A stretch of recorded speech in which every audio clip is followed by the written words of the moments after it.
Sekarang gue akan membahas tentang fungsi protein.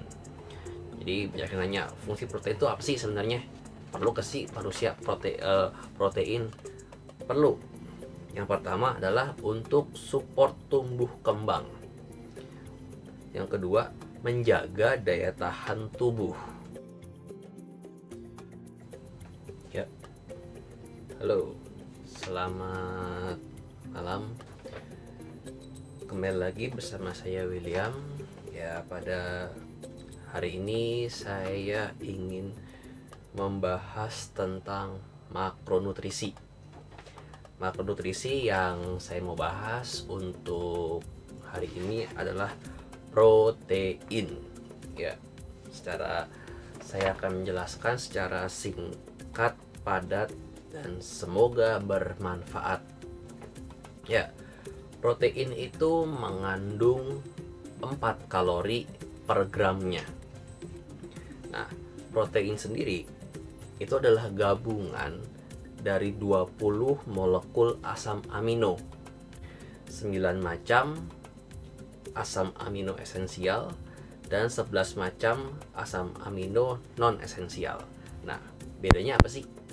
Bedanya adalah kalau asam amino esensial itu hanya bisa dipenuhi dari makanan doang jadinya ya, tidak bisa diproduksi oleh tubuh. Nah, sedangkan kalau asam amino non esensial bisa dipenuhi dari makanan, tapi juga bisa diproduksi oleh tubuh. Nah, itu berarti gue udah jelasin gambaran singkat tentang protein ya. Sekarang gue akan membahas tentang fungsi protein. Jadi banyak yang nanya, fungsi protein itu apa sih sebenarnya? Perlu ke sih manusia protein? Perlu. Yang pertama adalah untuk support tumbuh kembang. Yang kedua, menjaga daya tahan tubuh.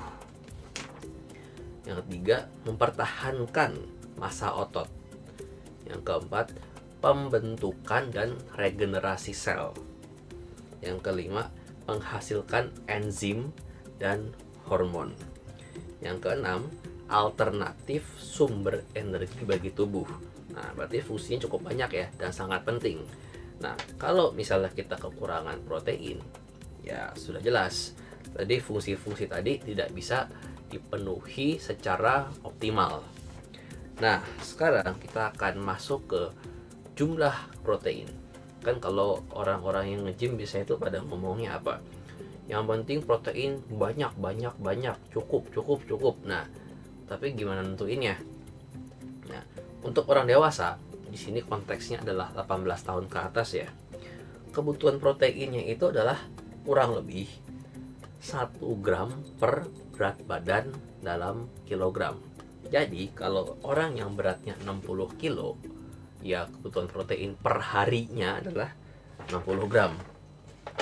Nah, tapi kalau orang dengan aktivitas fisik yang cukup tinggi, misalnya kayak atlet misalnya, itu kebutuhan protein tentu akan lebih tinggi, yaitu 2 gram per berat badan. Jadi kalau beratnya 60 kilogram, ya butuh proteinnya 120 gram, tergantung bagaimana aktivitas fisiknya ya. Nah, sumber protein itu ada 2. Nabati, contohnya adalah tempe, tahu, kacang-kacangan.